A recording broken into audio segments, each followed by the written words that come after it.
Hello, and welcome to Radio Free Nintendo. It is April 26th, 2018, and I am your host, James Jones, for this episode 469 of Radio Free Nintendo. I'm joined today by Mr. Guillaume Vayette. I was kind of zoned out. Did you say 400 or 569? I said 500, definitely. Okay, good. As the editor of this week's episode, no one will prove me wrong. Good point. Ha-ha! I'm also joined today by Mr. John Lindemann. I would like to say that April showers bring May flowers, James. Why the fuck would you say that? What possessed you? It's just, you can't say it's not true.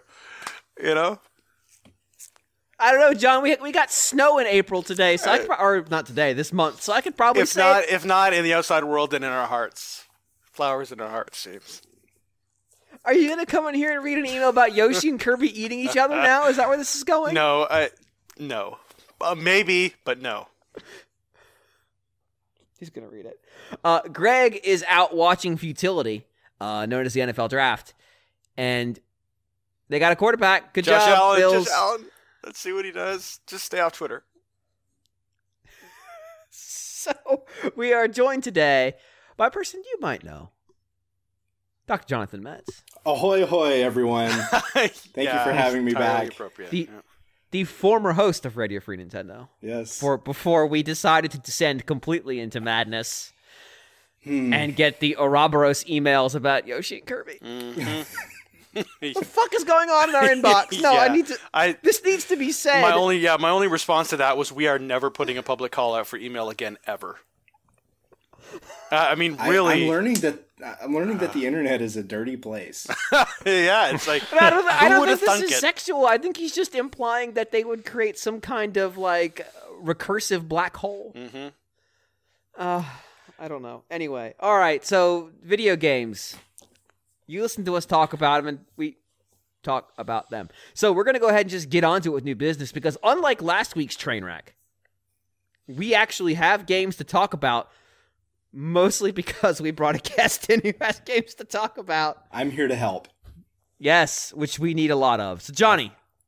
I've got gaming thoughts just built up, ready to erupt. I got Gaming Nintendo Vesuvius. Labo last weekend. Ooh. Yeah. It's I got the variety pack. For a few reasons. I mean, I like the variety. I like that there's more than one thing in it that you can do, and a varying level, so you can kind of, try out different levels of complexity, or depending on how much time you have. And the robot pack, I'm afraid, will not fit me. Also, right. I've played the game that's in the robot pack, and I didn't think it was that great when I played it back at E3 a few years ago. So I think it's neat. I bet it's really cool, and it's something that you'll play with one time and then stick in the closet. And I'm okay with that with the variety pack because, for me, the piano is extremely appealing. When I saw the little Nintendo Direct video for it, I thought the piano was mind-boggling. So I'm currently building the piano. I'm like halfway through it. I've probably spent 2 hours working on it already. I'm definitely going slowly because I'm watching TV and movies while I do it. But I'm also like, I'm slow with this stuff, I think I'm getting faster as I go and I practice more, but the cardboard it's definitely really stiff cardboard, so it's high quality cardboard. It's folding hobby grade, it feels like it's a kit that you bought at a store, and it's nice, but also there is something inherently fragile about cardboard, especially like in a living room setting or near the kitchen where there's liquids all over the place, there's a dog running around. So I try to keep a close eye on it, and maybe I'm too deliberate with all the folds and everything, but the software that comes with Labo is the most impressive part to me. The cardboard and the patterns that are in there, they're cool. They work well. They feel pretty sturdy. The tabs and everything they tend to be pretty large. So that makes it easier to fold them, easier to insert them, but also they kind of feel like they can hold some load, they're a little sturdy. But the most impressive part about it for sure is the software that comes with Labo. on a couple different levels. I mean, like you've seen the, all the customizing you can do, and some of in the Discover mode, you can program your own toys and things like that. I saw someone do a Game & Watch, the ball game from Game & Watch, where he's juggling a ball from one hand to the other. They made that with Labo, and it's unbelievable. And because of the way Labo works, you can see what's happening in the like in the IR camera. You can view that, and so this guy had a video of that, and it's incredible what's going on in that little thing. So I love that the game it encourages you to dig in and see how these things work. What's really going on under the hood. What are the different aspects of the technology that are making it work? Like on the little RC car, that's the only one I've really completed so far, and it's pretty fast, but it's really cool and it's fun to mess around with. And that thing, you can crack open the hood. There's a little button when you're playing around with that RC car that lets you open up, and it looks like you're looking at the circuit boards inside of it on the screen. And then there's dials you can slide up and down to change the frequency that the rumble works at, which changes the way the car moves around. And even if you don't quite get the construction entirely even, and I found that the car was trending it favored left over right, and so it was really difficult to make it go forward straight. And I was able to adjust the frequency and kind of compensate for that partially. It also makes different sounds. So, and then you've got the auto tracking mode in that one is just so cool, because you can put one of the little reflective stickers, almost said magnetic, but they're just stickers that are reflective, but you can put them on a piece of cardboard or your finger or whatever, and you can make the car chase you around, or you can lay out a track of reflective strips along the ground and like make your own little pathway for the thing. And not only that, I mean, it's really cool to see that it works, but on the screen of the Switch, you can actually see what the camera's looking at.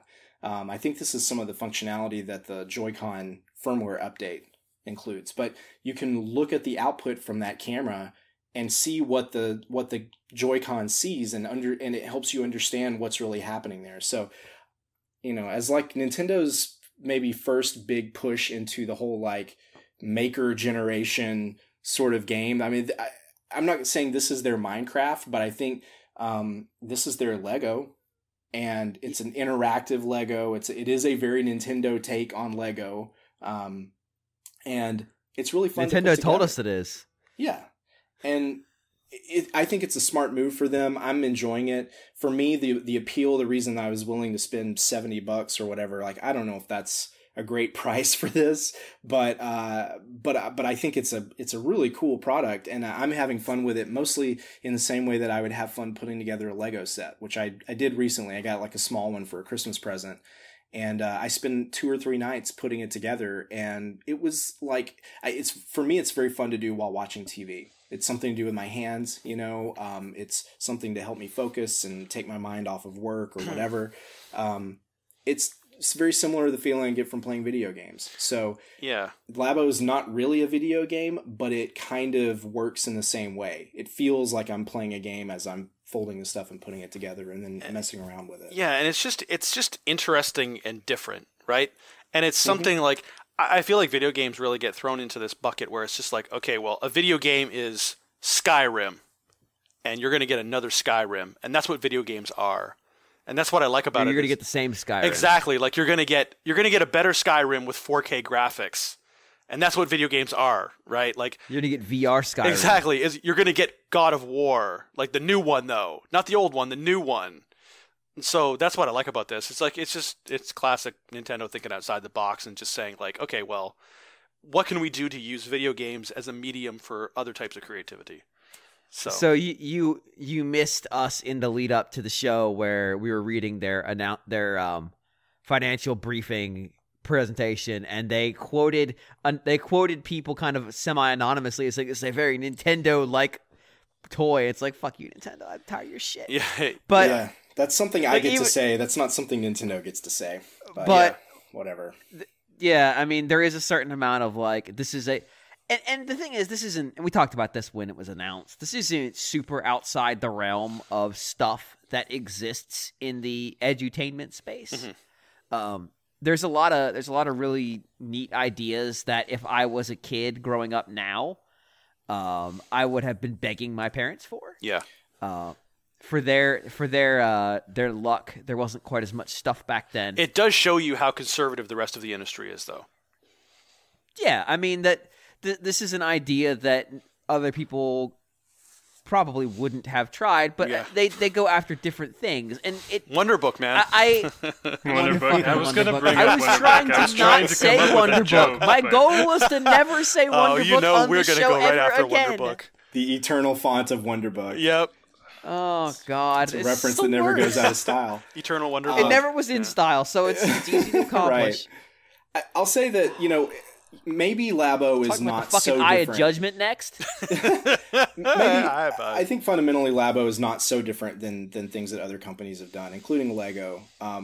But for me, what makes it work well is the software itself is just really high quality, and that's obviously Nintendo's strength. So it makes sense. But going through the directions of it, I've been very impressed at how detailed, thorough, well-paced, well-explained these instructions are. I mean, I'm not a hobbyist. I'm not someone who is like, I'm not an expert model builder or anything like that, but I've done a few of them over my lifetime, and nothing I've ever used had instructions that are this good. And that's actually one of the reasons that I don't really like doing modeling, because a lot of it is just, it comes from China and it's poorly translated, and it's very frustrating to deal with it. Having, done IKEA furniture many times, I'm a chronic renter and, or a habitual renter, I should say, living all over the US. IKEA is oddly satisfying to put together in spite of the sometimes vague directions that they give. And LabOh has the benefit of using words to explain what you should be doing. So I think that's it requires localization, but it makes a big difference when these things are complicated. But the words are carefully chosen.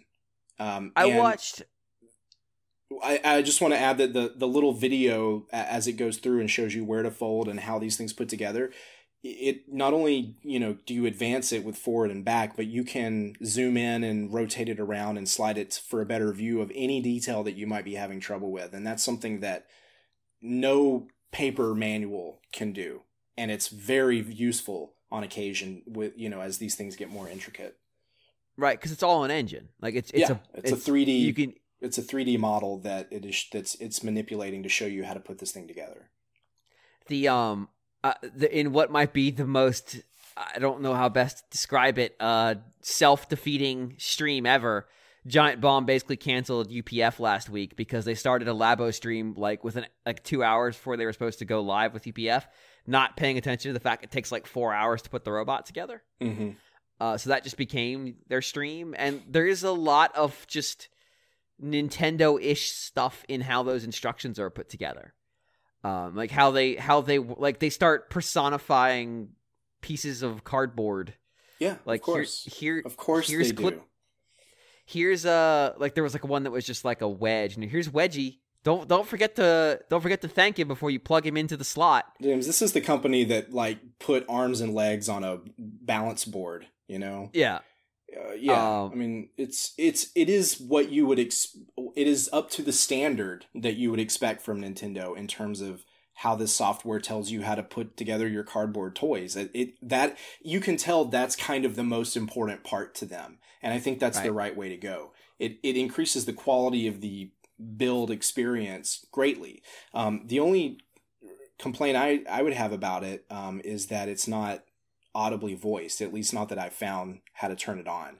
And I don't think it is. No, I think for the nature of this task, an eyes free, the ability to just listen to it, read out the instructions, and not have to constantly stare at the screen and hold a finger on the screen, some kind of, if not voice control, at least text to speech, to have them tell you what the directions are would be extremely helpful, because you don't necessarily want to be looking at the screen while you're folding this cardboard. You want to be looking at what you're doing and focused on that. So I wouldn't be shocked if they add that, because it's an obvious criticism that I think they're going to get from a lot of parents who buy this for their kids, is that, hey, this would work a lot better if it talked to me, because either my kid is totally capable of making these models but isn't a good enough reader to read the very detailed instructions that you provide, or it's just too frustrating for someone to constantly go back and forth between reading what's on the screen and then back to looking at what they're doing. Yeah, it makes too much sense. You've already gone through the trouble of building all this stuff in there. It should have that feature. Yeah, and I mean, voice control it's becoming more and more mainstream in other products as well. Right. I mean, what was it? Personal Trainer Let's Get Cooking back on the DS. That had voice control for advancing your recipes. Now that thing had a lot of problems with the way the recipes were sequenced that made them kind of frustrating to use, which Labo definitely is much better about. But yeah, being able to listen to the recipe for whatever it is you're making and then advance it with your voice, it is quite useful for these kinds of these things where you're working with your hands. But anyway, that's a minor gripe. I think Labo's really cool. I can't wait to finish this thing. I haven't had enough time to spend with it because it is quite time consuming to put these projects together, especially the complicated ones like the piano. And I'm down for that. I hope they will continue to release, like updates to the game and new cardboard packs with just increasingly complex things, or at least ones that are just like big and, really fun to put together. Something that you can sink your teeth into. I like that a lot. I mean, obviously, they can't do voice advance because there's no mic on the Switch, but certainly they could read it out to you. One of the things that I was amused by is just watching the sheets come out, is that there's Easter eggs in the cardboard sheets.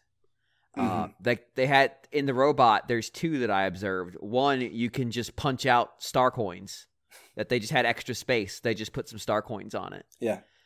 And then the other is their stunner shades, cardboard shades, just in the punch out because they had some extra space. Right. The instructions never mention them; they're just there, and you can just pop them out if you want. The initial instructions may not mention them, but there's some Easter eggs in the software as well. And if you build a project and then go back to it, like back in the play area, there's a series of tooltips that they'll give you that will point out little things that you might try. There's some videos of like, hey, you could make a racetrack out of this, or you could attach a reflective sticker to the end of the fishing rod and then use that to lead your RC car around an obstacle course. Or you could put it inside of a cabinet full of cups and things and then control it and make your own course and have a race in the dark because it's infrared. There you go. It's like the whole thing is endlessly clever. Like, they really thought long and hard about what makes this fun, what makes this cool, what would people want to do with it, what can we suggest to keep them interested in this process and with the product that you get at the end of it, which is a pretty cool 3D physical good that you made that does neat things that I certainly am not going to be throwing these in the garbage as soon as I'm done making all of them. I'm going to want to put them in a basket or something so that I can pull one out. When TYP comes over with his baby, I had the little RC car out and we were kind of, running it around, and he was very interested. He's too young to control it, but he was very interested in it. So, I mean, I think these are little things that you'll want to have out handy, and you'll want to show people. They're cool. They're fun. The download press release included a link to their LabOh Creators Contest, which has 3 categories of Best Decorated Toy-Con, Best Toy-Con Mod using Toy-Con Garage, so it's existing kits, and then Best just straight up inventing something original using the Garage. Which is, it's neat that they're doing that, and they're going to take videos. I enjoy it. I think it came out Friday, right? Yeah. I enjoy, because I stay up late on the weekend, like really late. And I enjoyed around what would have been like around noontime, maybe early afternoon Saturday in Japan. So it was late night here, Friday. Weird shit started to pop up in my Twitter feed from Japan, like people doing things that are not LabOh prescribed. And then when I woke up and it was like late morning on Saturday, and then about a couple hours later, I started seeing English language Twitter basically doing exactly the same thing. Is like just watching that as this people started to deviate, spread, and some really neat ideas popped up. Not 100% convinced their prizes make a lot of sense, because if you win, you get the choice of a Labo kit, which you would have had to have already owned in order to perform your entry for this contest. But okay, Nintendo, that's fine. Well, you get an extra. I guess you can share it with somebody, or replenish your supplies and make another one. Or you get a jacket that says Nintendo Labo on it, which that's kind of cool. Well, that's probably bad. That's probably bad. I mean, it's no scarf, but it'll do. Fucking. Yeah, no. The garage is really the thing that pushed me over the edge of wanting to buy it, and I haven't even gotten to that yet. So I'm very much looking forward to it. I'm sure I'll never be able to spend the time it takes to do something truly, truly wild like the things that you were starting to see. But I definitely want to mess with it.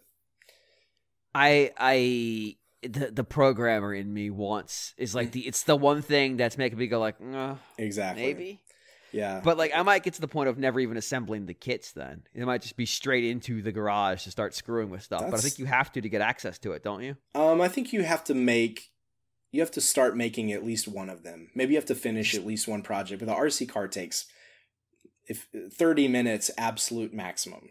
It's not difficult. Yeah. So yeah, that's not. It's more like a Mario Maker. It's like, yeah, the barrier to unlock all the stuff is so trivial that do something. Yeah. Yeah. I mean, so this definitely, I think, captures some of the excitement of Mario Maker, where you really don't know what people are going to do with it, and it's exciting to see the variety and the inventiveness that Nintendo's allowed enough space that people can actually do this kind of thing, and they've encouraged it too.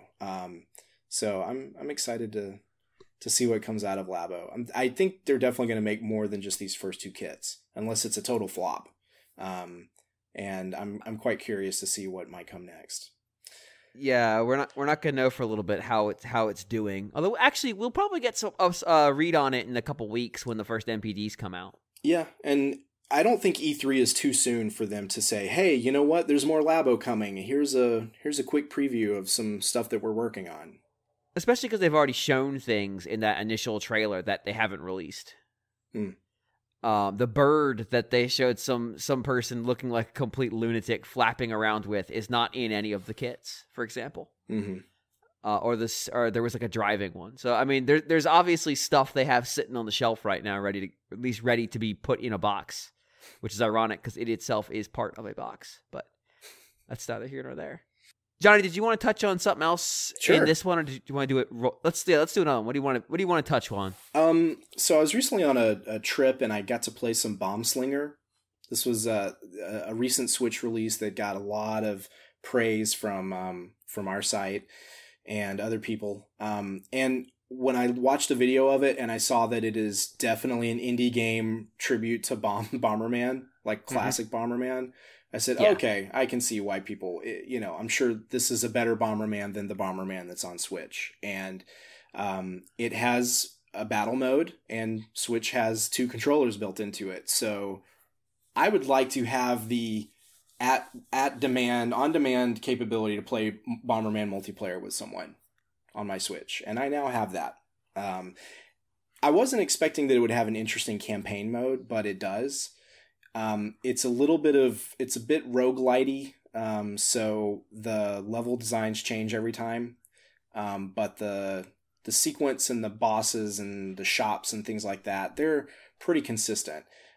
So there's some interesting story stuff to it. There's actually like a little short cinematic at the beginning that was surprisingly interesting for an indie Bomberman clone. And the camera takes a weird zoom in. There's an effect where the game is not as 2D as it appears to be. And I don't know that I could describe it very well, but there are scenes like when you go into the shops where the camera goes to behind the back of your character and it's suddenly in a very rudimentary third person view. It looks kind of like Tomb Raider on the PlayStation 1. And it's jarring. I probably gasped the first time I saw it. I just watched a video of it, and what the hell? It's really odd. And you walk in the shop, and it just immediately switches to this other view that you've never seen. And you're like, wait, what is this game? What's going on here? So I don't know what else. Bombslinger could very well keep surprising me. It's done it a few times already. I did get to try the battle mode a little bit with TYP, and maybe one of my family members recently too. They weren't too interested in it, but TYP and I played a few matches, and I think we both appreciated that you get multiple hearts in the battle mode, so you don't just die and turn into a ghost immediately. You can try a few times. I think there's only one character model, so everybody's just a different color of the main guy, and that was a problem for us because Mike has got some color blindness. And so he was losing track. And frankly, I don't think you have to be colorblind to just get easily confused. Some of the colors of the characters are too similar to each other.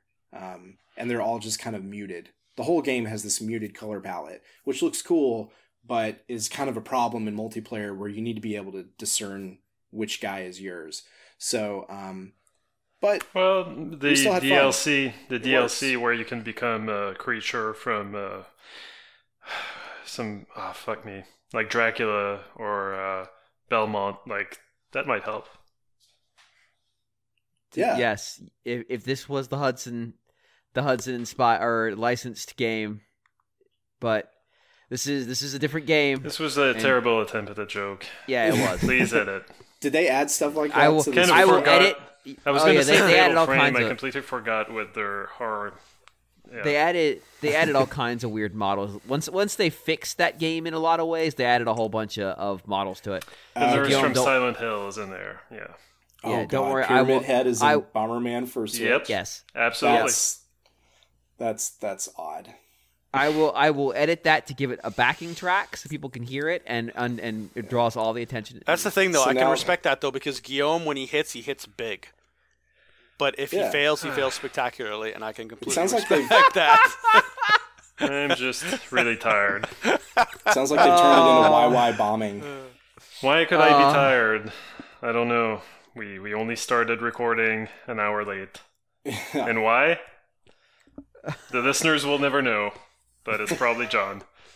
Episode 569, John was late. Yeah, here we go. You know? You started it! Guys. But yeah, Bombslinger is pretty cool. If you like, it is very old school Bomberman. So like, it has the problem of every time you start the game, you're really slow because you can only lay one bomb and it doesn't go very far. And it takes a while to build up to the point where, you can kind of do 2 or 3 different things. You can get out of trouble. You can take out enemies without getting right up in their face. But the first few minutes of any Bomberman run they're not as much fun. You kind of have to get up to you get over a certain hump and then you're kind of cooking with bombs, and Bombslinger definitely does not fix that problem. It's sort of endemic maybe or just inherent to the experience, but it's fun. It has all the classic power-ups, and good, interesting enemies. And also sometimes you get a power that just lets you pull out a gun and shoot people. And the bullet just goes straight ahead of you. And it's a weird fit with Bomberman, but it makes sense because you're in the Old West and you're out to avenge your wife or something like that. It's a strange theme for a game like this, but I'm enjoying Bombslinger. Yeah, I'm not sure what the right theme for a game where you just drop bombs behind you from an infinite supply is. So Yeah, it's goofy. It's goofy, but like I said, the story is oddly serious and kind of moody. Perfect. Yeah, but yeah, I'm enjoying it. I think it's a little tough to play on the Switch joystick on the Joy-Con. It has this grid pattern, and the joystick doesn't click into the cardinal directions very well, and so it can feel a little sloppy playing with that. But I'll get used to it, I think. And I like that there's this kind of infinite procedurally generated campaign, because I can just play Bomberman whenever I want and I won't get tired of it. There you go. Yeah. All right, we depending on time, we might come back to hear some other stuff that Jonny has, because he actually has quite a lot. But Guillaume, Yes. what have you been up to? Well, I went and got Graceful Explosion Machine while it was on sale. It was 50% off last week, and finally I gave the game a shot. And I'm glad I did, because I kind of instantly became hooked, and I proceeded to trying to destroy the high scores on the leaderboards of all the people on my friends list, and I'm slowly but steadily kind of making it at the top of the leaderboards, the only ones that I care about anyway. Not the worldwide ones where, only crazy people can actually, hang up there. But are you toppling all of my fat scores? Easily. Ooh. Yeah, but I've got there's this guy who's not a listener of the show, I don't think, but on Twitter. Not anymore after you finish this sentence. No, but he pretty much he was the one score that I couldn't beat on all the leaderboards, and then I actually looked up how to improve your score, and I'm gradually kind of unseating him, on all these leaderboards. And I'm waiting until I've got some sort of I'm well ahead before I warn anyone of what I'm doing, so that I can enjoy this moment for a little bit before inevitably someone just handily. You're a small man, Guillaume. Hands me my ass. Yeah, I've never denied it. But it's it's a really fun game, and I didn't doubt that it was fun, but I was kind of surprised by how much I took to it immediately. It's I guess I didn't really have access to a high score chasing game too much on the Switch. I tried the pinball FX tables, didn't really do it for me. But this is exactly what I wanted, and I just like the simplicity of it. There's no kind of leveling up, you're not gaining levels or anything, you're not improving your ship. It's just from the beginning, you've got all the tools that you need. You've got your standard pea shooter that doesn't, that basically only exists for when your your bar for your special weapons is depleted. And then you've got 3 special weapons, basically they call it a sword attack, but it's kind of a shield because it's the only thing that can deflect projectiles. And it also kind of it does this movement around your ship where it just destroys everything that's around you. So it's very, very handy when you're in a pinch. You've got these missiles that if you just press the X button, it shoots missiles all around you. It's kind of a panic button, but you can also hold down the button and hold a direction with the stick, and your ship is going to be immobile, but you can kind of direct kind of a whole bunch of missiles one direction, and destroy all the enemies in that general area, which is very handy. And the last special weapon is kind of this long range, the sniper weapon, which basically you can only take out one enemy at a time with it. But what I found out when looking up how to get a better score is that you really want to be chaining together kills using those special weapons. And the sniper weapon is the one that you want to use the most, because it's the one that's going to multiply your score the most as you kill a chain of enemies. And so you just hold down the button, and once you've got a big enough group of enemies in front of you, just take them out, and until your bar is almost completely depleted.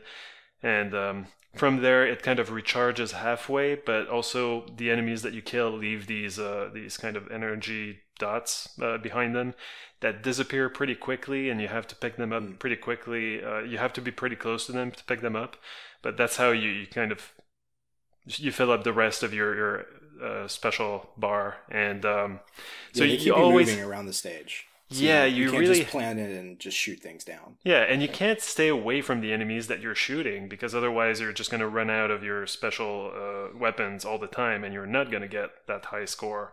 But at the same time, you're trying not to get hit, and you're trying not to let the multiplier timer go, because in addition to a multiplier for a sequence of enemies that you kill with one kind of one use of a special weapon.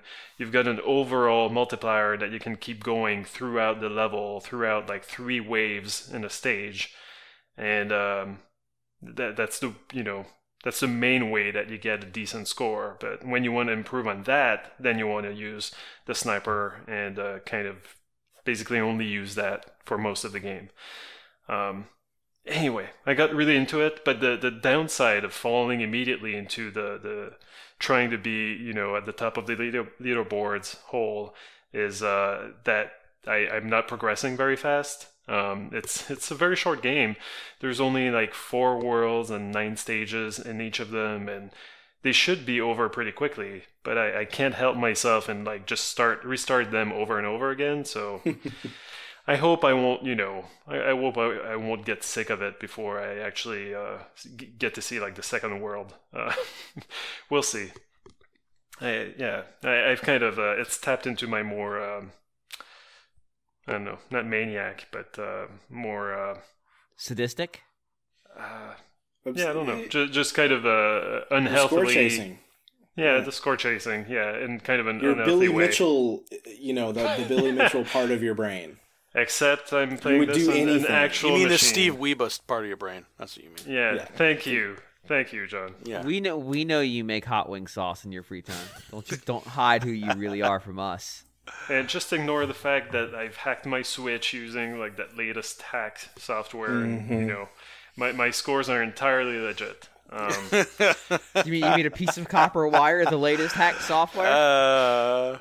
Oh God! So very quickly, yes. the other game that I played, I just tried the demo for Stikbold, a Dodgeball Adventure, just came out, and I was very unsure about that game. Like we gave it a 7.5 on the Nintendo World Report, and it didn't seem, from the trailer, like it's one of those lifestyle kind of trailers where they show you a bunch of friends playing together and having fun on a couch. And it's just like, yeah, that's not going to happen. Like, I'm not going to have Stikbold parties. I mostly want to see, like, what the game plays like. And the I've been to footage... some Stikbold parties. Don't do that. Yeah. It's, Were they on it's more a lifestyle than It's- just a party. It's not what you think it is. I see. Yeah. You put the dodgeball in the bowl. Anyway. So yeah, and the footage that they showed of the game... Why does it always turn into this? I don't know. Stickball parties, do it. Yeah. What do you do in this demo? Yeah, so basically, like, what I didn't know is that it's kind of, it reminds me of what I've seen of the trailer for, great job, I can't remember the name of that game, the pool game that Adult Swim is publishing. It kind of uses vaguely the concept of billiards. Pool Panic. Pool Panic, yeah. So the kind of the physics, but basically like you've got these levels where you're wrecking havoc and just anyway. So it's kind of the same principle here. You've got an adventure mode. If you're playing on your lonesome, you play with a CPU partner. But this is a 2-player co-op game. And you go through the story where you're trying to become, the best dodgeball team ever.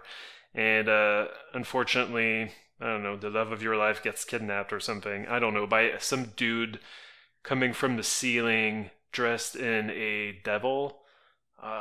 It's really weird, and it works better than you would think by just listening to me saying this right now. So. You go in this adventure, and the demo is very short. It's only like basically the opening tutorial, and then you take down some hippies who are doing something with honey. I assume the unspoken. Can you I don't know, put pot in honey or something? Is that a thing? Because that seems to be what they're implying here. But Wait, can you what? I don't know, like infusing honey with pot, like. I'm sure you can. That you seems can to do anything be with pot if you smoke enough pot. I don't know. I mean, there's the phrase honey pot, but I don't know. That's. I don't think that's it. This is a Danish developer, so I don't know. Maybe something got lost in translation, or maybe the Danes just. Yeah, who knows what goes on in Denmark? They're just on the vanguard of flavored marijuana. Yeah, they have flavored cigarettes. Why not? Those Danes. Honeypot is a term also. Like Winnie the Pooh has a honeypot. It's a pot full of honey. That's what I was saying. Yep. Sure. It's also basically code for a trap. Yes. I see. You can catch bees and fruit flies with a honeypot. All right. Well. Okay. Maybe I was just thinking too hard about this, and basically it's only an excuse to like throw beehives at hippies. So No, it's probably about marijuana then. So so it's got like this adventure element. You take out these hippies, and then like they go get their van, of course, and then they try to run you over, and you've got to avoid the van that's racing around the track while shooting like mushrooms at it.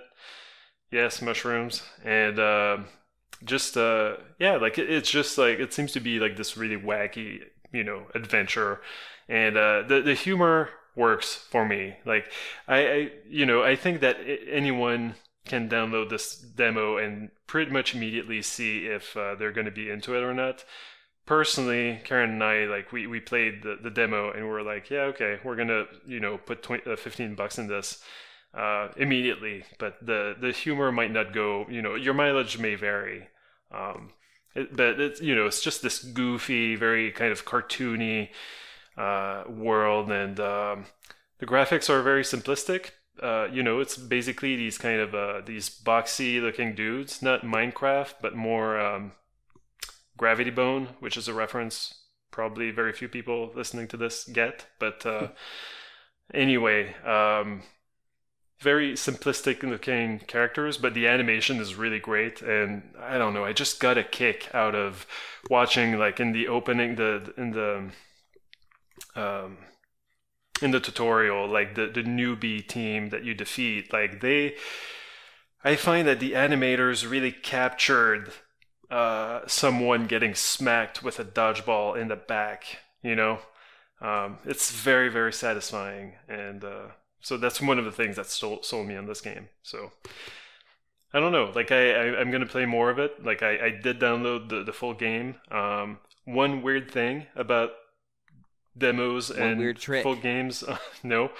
One weird thing about like the downloading a demo on Switch and then buying the game is that there are two separate downloads. I thought we were over that. I thought that we were in a glorious new era where you could download the demo that was also the full game, and you could just unlock the rest of the game. But that's not the case. And the game is a full like gig, and there's only 32 of those on the Switch. So I don't know. It's a little bit disappointing. I'm looking forward to Nintendo improving their whole system. Just everything. Well, yeah. Just all of it. Yeah. Well, I mean, if you're that eager, fair enough. All right. This is like, what do you mean improving the whole? Just put an SD card in, man. No, I do, but I mean, like for people who don't, like it seems to be. I mean, it's mandatory. I'll be honest. For the Switch, sure. No, I get that, but it seems to me like I don't know, like it feels like we've regressed in terms of demos and full games and whatnot. I'm pretty sure the Wii you could just unlock the. Anyway, whatever. At least, if you decide to buy the game, you can delete the demo. You could delete the demo regardless. Wii demos were even more antediluvian than you remember. Oh yeah, but I'm like Wii U. I'm pretty sure had fixed that, but maybe not. Maybe I'm wrong. Some demos were actual demos. Some were Nintendo's like free to start bullshit. Right. Which speaking of phrases, Nintendo's way too proud for having coins that are actually terrible. Okay, we can move on from this. I guess that on the 3DS there would be separate demos and full games and etc. Yeah, this is the continuation of that, and that's pretty much the standard for most games out there, unfortunately. I will go next. Actually, no, yeah, I'll go next. You're ready to talk about Yakuza for only this one time?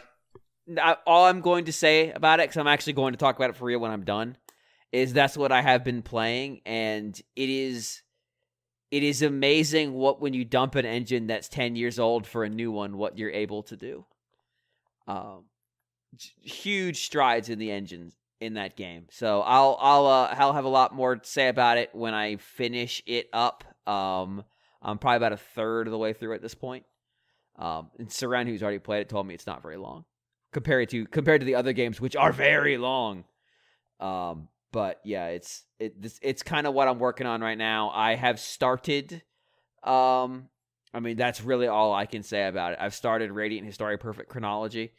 Again, fuck Atlus for making the good art a paid DLC. Why would you do that? But they did it. So the original good art style you have to pay for. So we're not doing that. I'm not gonna pay the hostage taker. So we'll just roll on with this anime art and just, granted, it was still pretty anime before, but this is bad. This is trash. We'll just keep going and we'll just pretend like I don't see it. That's all I can do. John, you've been playing a little bit of games. What you got?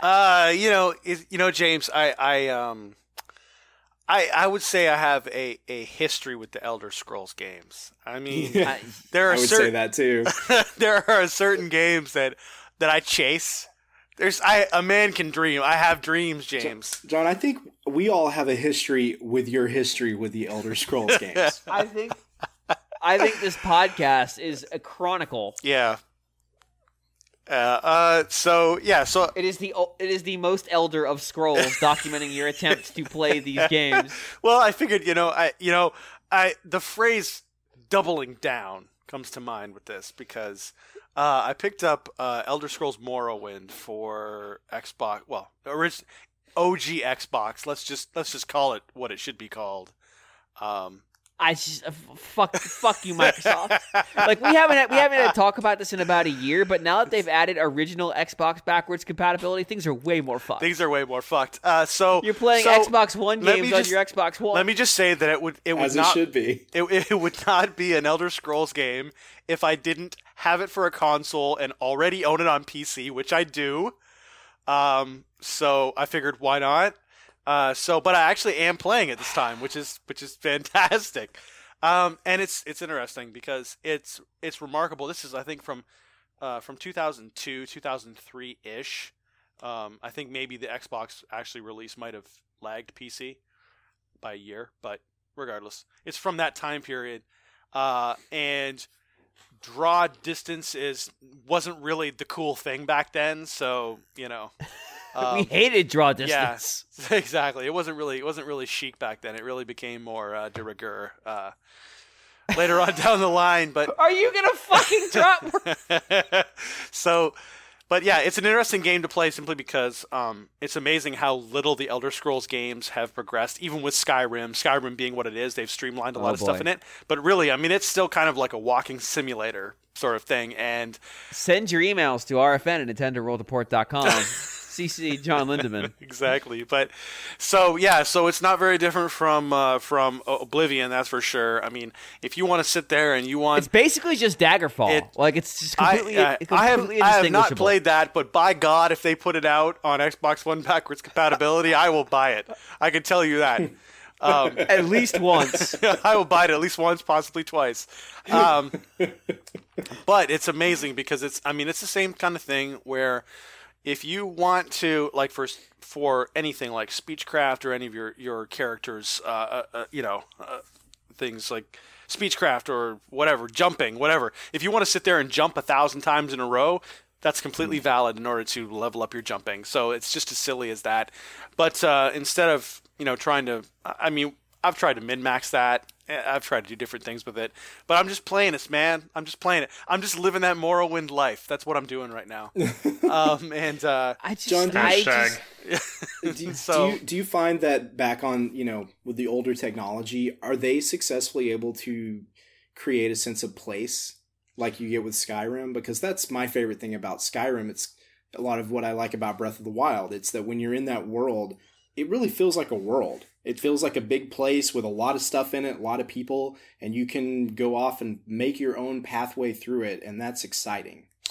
And it's kind of beautiful. Like there's a certain majesty because it's large, and you can see far off. Sounds like that might be a problem in Morrowind. Yeah, that definitely does not exist. But I think they still do a good job of of making it feel like a kind of like a real place, and like there's a lot of like I find it very relaxing to play because there's a lot of exploration, and the world, it's a little bit empty. You don't have the kind of thing like I know with Skyrim, like you're kind of always on guard even when you're walking around, because you might run into bandits, you might run into a bear, you might run into some saber-toothed tiger. There's always something, like there's just kind of that, you always have to be on guard and kind of watching what might attack you, even when you're just roaming around in your horse. Just like this show. Yes. You never know who on the show might just attack you out of nowhere. It's completely true. And there's that kind of thing, but it's not as you're not constantly under pressure, and it's very easy to avoid monsters. So whether or not you're in combat is more optional than some of the later games. But still, the world is large, and you're really encouraged to kind of just get out and explore it. And it's very open-ended. You can just get out and you can go wherever you want. There's nothing stopping you from doing anything. And so I kind of have like more appreciation for the later games now that I've played Morrowind, because I can see that, and also the lore. Also, what really actually surprised me is the amount of lore where I can sit there in Morrowind and I can you can link the lore directly to Skyrim, and a game that came out 15 years later. So it's very obvious that they had this whole thing mapped out for who knows 20 years down the line. It's pretty crazy. Well, even earlier than that, right? Because you've got Daggerfall, and I think there was a game before Daggerfall. So there was Arena. Daggerfall is too. Yes. Yeah, so it's impressive in terms of the lore, because I'm sitting there. Even I've kind of toyed around with Elder Scrolls Online, and the town that you start off in Morrowind is the town that you start off in the Morrowind in Elder Scrolls Online. And what was interesting was the town looks roughly the same. So I start playing Morrowind, and I'm like, wait a minute, this town's really familiar. And it's because literally the one that's in Elder Scrolls Online that was just released like last year, the town is laid out the same way. It's just the same town. So it's very crazy. You have this crazy sense of place, not so much from maybe the scope of the world, but from the breadth of games that have been released, and sort of it's just, the fact that it's the same continuous world across multiple games. So yeah. It's pretty. It's impressive. Yeah, it's cool. It's cool. Yeah. The only one I've ever played is Skyrim, and I really do love it. I spent a lot of time with it. I talked about it on the show many years ago, but actually, maybe this would be a good point in the show for me to just stick in there that I did recently get a PlayStation VR, and one of the main reasons I wanted to get it is Skyrim. Yeah, I could play Skyrim in VR on my couch, which is definitely where I would want to do it, not sitting in front of a computer at a desk. Or standing, for that matter, which I don't know if it does room scale with computer VR, but I don't have a expensive computer. I have a Surface. Surface Pro was expensive at the time, but it's old now and it was never that powerful. So for me, VR on a computer is not really viable. But I have a PS4 and I really wanted to get the PSVR. I finally did. It's been coming down in price lately, and the Skyrim bundle in particular is a really good value. I think it's like now about $300 to get the headset and all the controllers and the camera and the game. So, and the game is really great. I really like the PSVR in general. It's worked very well for me, and it has a very good catalog of software. It's maybe not as it's not ever going to be as immense as what you can get on the PC, but right. Sony has done a very good job of attracting development for this thing, and of getting a lot of the major games that you would want to play on a Vive or an Oculus. And Skyrim is chief among those. I think it's amazing that they got Skyrim VR to run on the PS4. It honestly doesn't look amazing. It looks about like the Skyrim looked on the 360 when I played it 10 years ago. It's about that good. And which doesn't look very good by today's standards. Yeah, that's probably good enough though. It is, and it's hella 3D. You know, Yeah. that's Yeah. one of the things where I was really excited to try it, and it has totally paid off as a VR experience in the sense that, yes, it is the entire game. You can do everything and go anywhere and play the entire story and every quest and all the DLC. It's the whole of Skyrim in virtual reality, which is mind-boggling, the scale of what they did to get this to work. The way it works is at times clunky, at times amusing in how complicated certain things are, but it works. And when you walk into a stream, you can dip your head down and look under the water, and everything looks and sounds different when you're looking down under the water. And that's really cool. But the best thing about it is that if you've never tried VR, obviously I recommend that you give it a shot whenever you get an opportunity to. But one of the things that is hard to appreciate about it if you haven't tried it, and one of the things I find people don't really mention very often about virtual reality is that it's 3D. The display is extremely 3D. It is a better 3D effect than you've probably ever seen with any other technology. I mean, it's literally just doing what your eyes do. Yeah, which is why it's 3D. There are these big 3D lenses right up close to your eyes, and they're showing completely different things depending. The image is basically being rendered twice, which is one reason that they have to run at really high frame rates. And yeah, it's extremely 3D, and it looks great. When it's well done, it's extremely well done. And Skyrim, the 3D effect, I mean, I would just liken it to, imagine if you could play Breath of the Wild in 3D. You know, the scale of that world and being able to distinguish in actual visual depth, or at least the illusion of it, that, you know, something could be as close to you as a tree that you're standing right next to, and as far away as Hyrule Castle that's like, you know, the entire distance of the game away from you. You can really get that sense of depth when you look at it. And in a game like Skyrim, that is everything. The world is just absolutely magical. When you look around, every single thing you look at, you're going to want to go over and get a closer look at everything, because the way the game is just, it's already been laid out so that it has sight lines and it has interesting hills and valleys and buildings and animals and dragons. That there's all this stuff that is laid out to be near to you, you know, intermediate distance, and then very far away. And it's all a continuous part of the world. You can go do any of that. And so getting that sense of depth perception and scale of the world and getting your bearings about you, it helps you navigate the world. It helps you appreciate the size and the distance between different places in the world. It helps you decide, you know, how far away is something? Do I want to go spend my time with that? It helps you route your way around mountains and through lakes and valleys, and it really greatly enhances not just the feeling, but I think the way you think about Skyrim and the way you think about what you're doing when you're playing the game, which it's an RPG, so that's what you want. It's pretty fantastic. Yeah, I mean, with Morrowind, what impressed me. You talked about putting your head underwater. And that made me think about something in Morrowind where... It made me think about putting your head underwater. That sounds creepy. Just bear with me here, folks. You just need a good drowning. But it did actually... Breathe. What impressed me about Morrowind was... and this is kind of random, but when you swim underwater and it's raining outside, the sound is actually correct. Which struck me for a game that old. I was like, that's pretty... It's a detail, it's a subtle detail, but I was very impressed by that because it sounds like when you're underwater and it's raining outside. It was just very, very impressive. So even back then they were kind of looking at making it that immersive, even with a game that old. So that was very impressive. These games definitely have an element of simulation to them. For sure.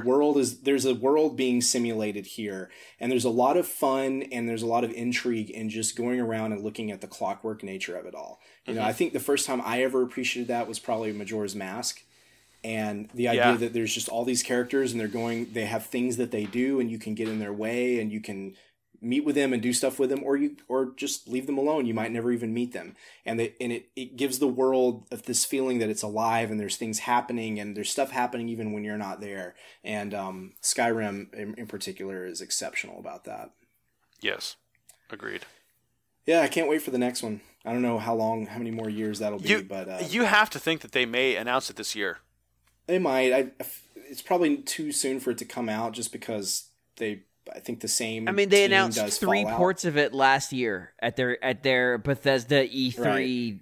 I want to be drunk right now because this is terrible event. It seems like they couldn't possibly milk Skyrim anymore. So Yeah, at some really. point they're going to need to release a I think sequel we to said it. that like 3 years ago, Yeah. though, and then they announced it Yeah. 3 times in one event. So It's an all-time great game. And I'd say I very strongly considered getting it on Switch last year.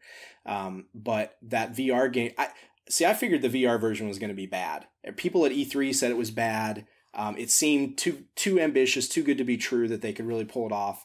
And then when I found out that it's on PS4 and it ran well and it works and it's great and it's exciting and it's still all of Skyrim, I was like, oh, okay, that's going to be the way. The Switch version seems awesome. And if I didn't get PSVR, I would have gotten that instead. But yeah. Yeah, I saw a guy on a plane, actually. He was playing Skyrim on his Switch, and I was kind of jealous. A little bit. Yeah.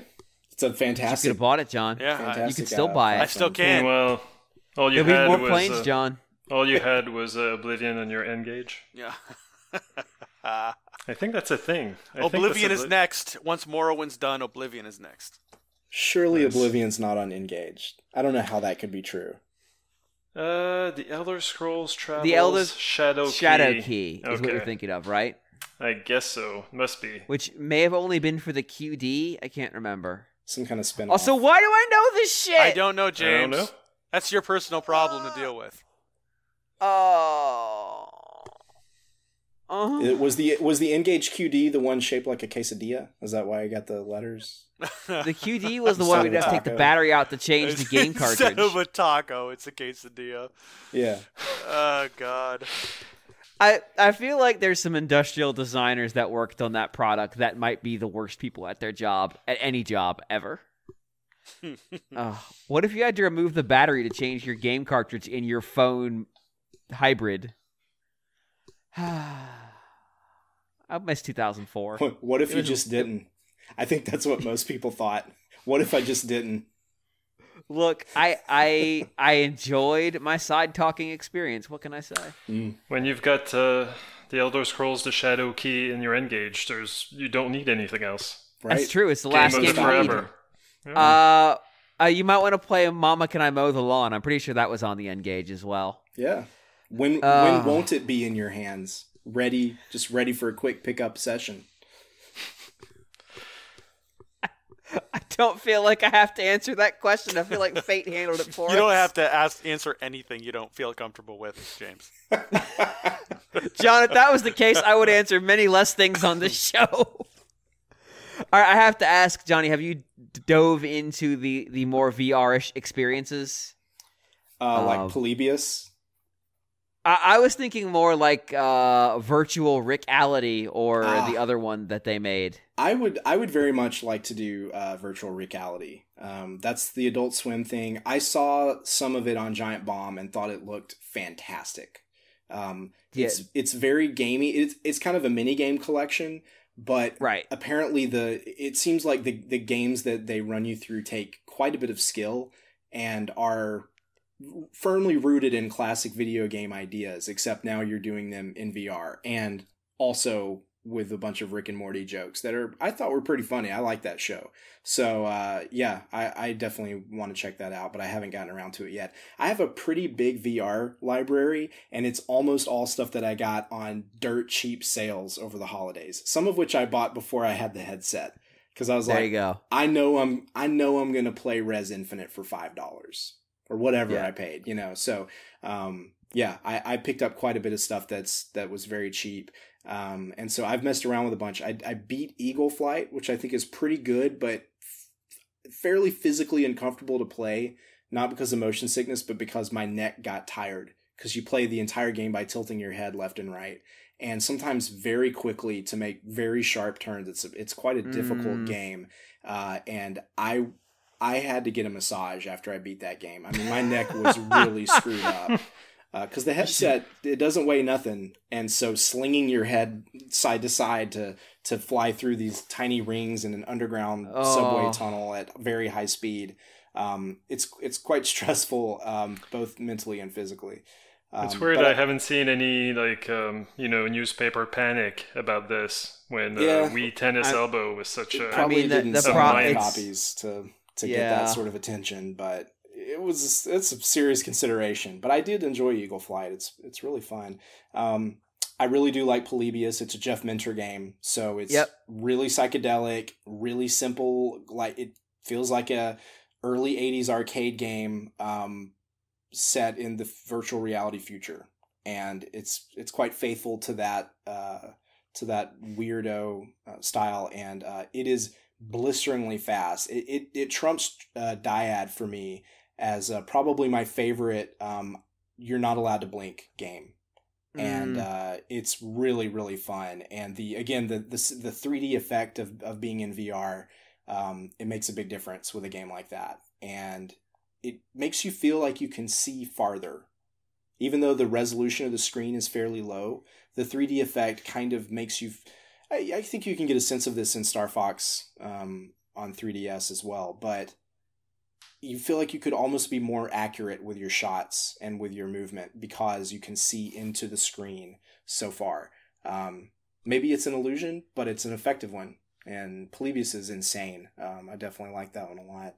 I picked up the Wipeout collection that they added VR to. Again, I got this really cheap, even before they'd added the VR support, because I knew that I would want to see what that's like, and it works really well. It's very fun. The Wipeout game in VR is to me it feels very much like you're in an arcade cabinet. The headset in the play area, what you see when you're playing it, the cockpit kind of comes up on the side and over the top of you, and then the whole thing sort of tilts in a way that reminds me of like the old Sega Afterburner arcade unit. There's something weird. It's a little clunky, but also really cool. And Wipeout is I think Wipeout is not as good as Mario Kart and F-Zero and a lot of the other futuristic or arcadey racing games, but it's good enough, and there's a lot of it in the collection, and the VR support is pretty neat. So yeah, that's probably most of the stuff I've been doing with it. Cool. Don't get a lot of time. When I live with my girlfriend now, and we have this big dog, and it is challenging to find an appropriate time to completely shut out everything else and be in virtual Are you saying reality. Dogs don't respect the VR rules? He can be quite amusing. Yeah, because he definitely... Are you saying that you punch your dog a few times before learning your lesson? We haven't had too many problems like that, but he definitely will come over and he'll want to play with me or, climb up next to me or kiss me in the face while I'm wearing the headset. And you have no idea that he's there. The PSVR does not have a pass-through camera, so you're very much shut out, especially when you put the headphones in. It is tuning out of the real world pretty thoroughly, and that's not something I can do very often. But then there's other games that I can listen to podcasts or something while I play them. So it depends on the experience, Fun times, though. I love that VR is a thing you can just have in your living room, and it's, it's reasonably priced, I think, for what you get. So we finally got there, and it's a thing that you can own, and it works. To me, having it in the living room makes all the difference. So yeah, I'm having a fun time with it.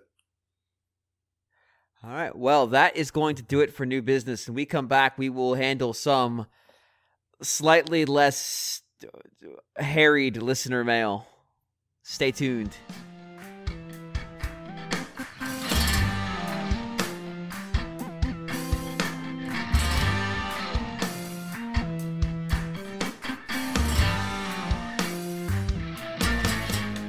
Listener mail. You send it, we read it. Sometimes even when that's a terrible idea. But you can send us yours to rfn@nintendoworldreport.com. If we don't read it on the show because you've asked us about the sexual habits of Nintendo characters, it's because you've asked us about the sexual habits of Nintendo characters. I will respond very politely from now on. I want people to know that. No F words here. No F words. Since when? Anyway, Since last episode. moving on with the briskness that is required, I will read one quick email because it requires no response from us. Jeremiah asks, with your powers of willing things into existence, you need to help get Twinkle Star Sprites onto Switch so I can undock and blow up people on the go. Needless to say, I have no shame being into a game called Twinkle Star Sprites. There we go. Done. Jeremiah, I know you asked us what games we have no shame of being into. We'll get to that some other time, but I wanted to give you our magic powers right out of the gate so we can help. We're helping people. But first, before we help anyone else, we have some emails. Some real emails. So, Johnny's guest, would you go ahead and read the email I've just pasted into the chat? There was some news today, and this email will cover some of that news. Oh, yeah. Okay. It's a long one. MASB writes, greetings, RFN Draft Day revelers. Bombs dropped this morning. Kimishima out, Furukawa in. I tried to keep track of the stuff, and I still didn't know who the new guy was until now. Once the handover is complete, Miyamoto and Shinya Takahashi will be the only in-house directors left from when Iwata passed away. A big change for only 3 years. The lovely Shibata-san is leaving Europe, becoming a director, and will be in charge of global advertising. Of the original 3 executive officers, Reggie is the only one to not receive a promotion. Has he reached his limit in such a Japanese company? Yes. Super Mario Sunshine continues to pay dividends for Koizumi, as he and the brain behind Link's Awakening, Takashi Tezuka, are now on the board. I didn't know that was the most thing Tezuka is most famous for. That's an interesting pull for Tezuka, but whatever. Yeah, all right. There's something... Sorry, I probably ruined the sentiment. Sunshine continues to pay dividends for Koizumi, and Tezuka is the brain behind Link's Awakening. There's something beautiful about them being on the board. What are your thoughts on these developments and the impact on Nintendo's future? My only real coherent thought is that if you want to be the president of Nintendo, it pays to be in the corporate planning division. The last 3 came from there, after all. Your friend in Wasted Pics. MASB. Tezuka, for reference, Tezuka is not exactly a young dude. Right, yeah. He's knocking on 60. Yeah, well, and Miyamoto is over 60, I think. Yeah. Tezuka is most infamous to me, at least. He's worked on a billion games, but to me, he's always going to be remembered for his role in the pushing of Miis because he's the only human being who actually looks exactly like his Mii. So, big shakeup. Brand new president of Nintendo. Only the, 4th or 5th ever.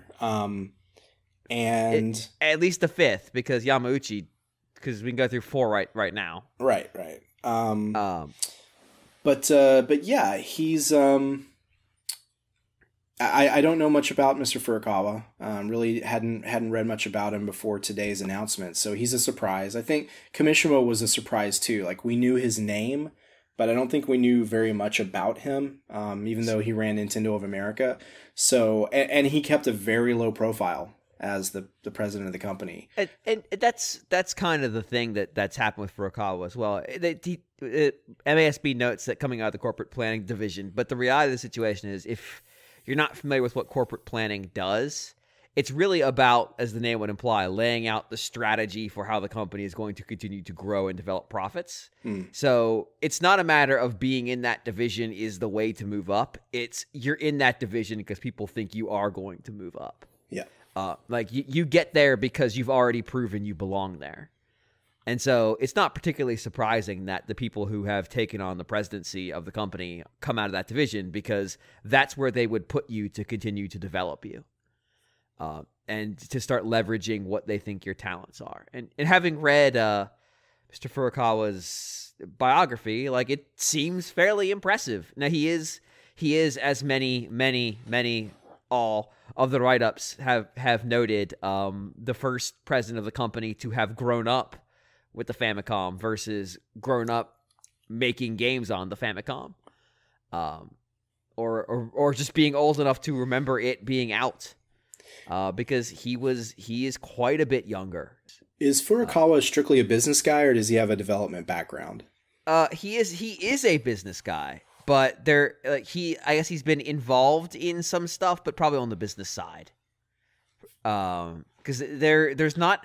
Yeah, he was in marketing. There's a shockingly small amount written about him that predates today. Right. And that was kind of what I was looking for. I was looking for something that was older. Even what's been written about him now is really, really small. I mean, he was on the board of the Pokemon Company. Mm-hmm. He outside director of the Pokemon Company, whatever that means. So it means he doesn't work at the Pokemon Company, but held the title of director. Exactly. I mean, he's an office guy. Like it's what it comes down to. I mean, he worked in Germany for a while. He's a corporate high riser.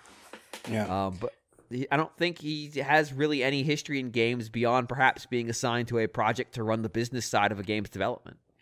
It'll be interesting to see if he shows up in some capacity at E3, because that'll tell us more. Is he going to be an Iwata style guy, with some degree of personality, flamboyance, public presence, involvement in their biggest events, or is he going to be more like a Kimishima guy where he stays behind the scenes as he's done so far in his career, makes things happen, and lets other people sort of be the face and the voice and the inspiration for what the company does. I mean, Iwata had a hand in crafting the very idea of the Switch and of the Wii U and of the 3DS, and so certainly Nintendo's thinking about what comes after Switch, obviously, and maybe most of the company isn't, but someone at his level definitely is.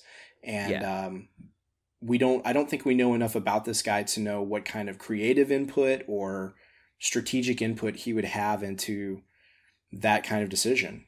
But he certainly has the capacity to radically change the fate of the company or the direction that they're going, or maybe he just sort of keeps the Switch right along the straight and narrow and runs it to the ground and then comes out with the Switch 2 or the Switch U.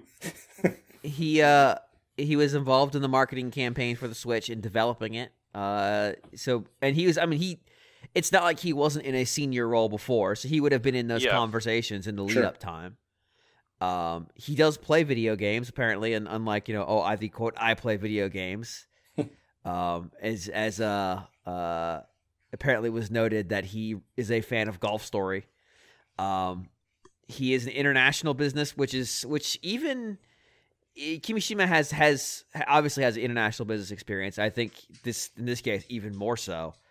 But the biggest takeaway I've been able to find beyond just like here's his CV that we've turned into a news article, is some comments from some Japanese language media people who say like, I've talked to him.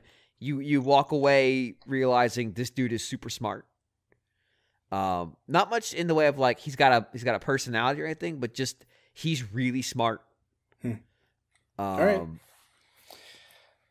So, well, I mean, we shall see. He's been around talking to members of the media for a bit now, but it was just his name was never such that like anybody ever bothered to translate those interviews. Yeah. So I mean, it's kind of is what it is. It's still a very, it's not quite a Kimishima situation where they had to put somebody who had experience in the role right now because there was an emergency.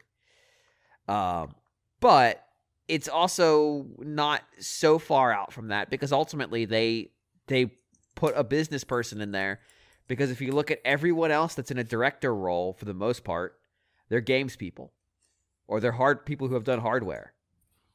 And that's a healthy company can do that because they can rely on, you have your chief executive whose job it is to, be the ultimate decider, but they don't necessarily need to know everything about that industry they're in. They need to have the best people around them who can tell them what they need to know.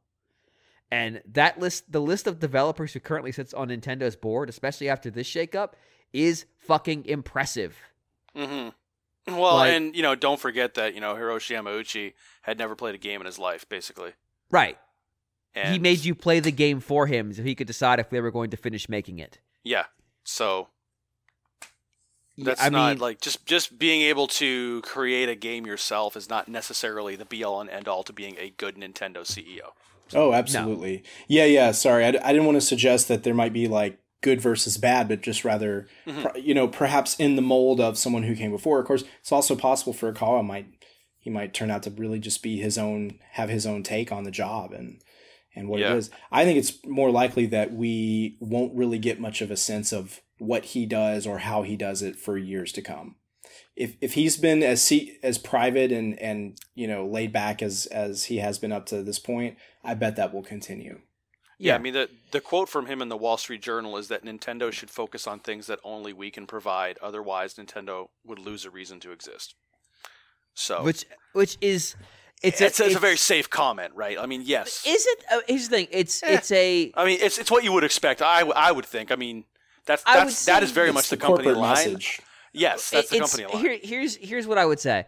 Yes, it is Nintendo's. It's always been sort of Nintendo's ethos there, but like I don't think I've ever heard them say it that explicitly. Like, if we don't do that, we will stop existing. Mm-hmm. Like we don't need to be we don't need. There's no reason for us if we're not going to continue to do that. I think the wording of that is more interesting than the actual sentiment. The sentiment itself is not particularly that revolutionary.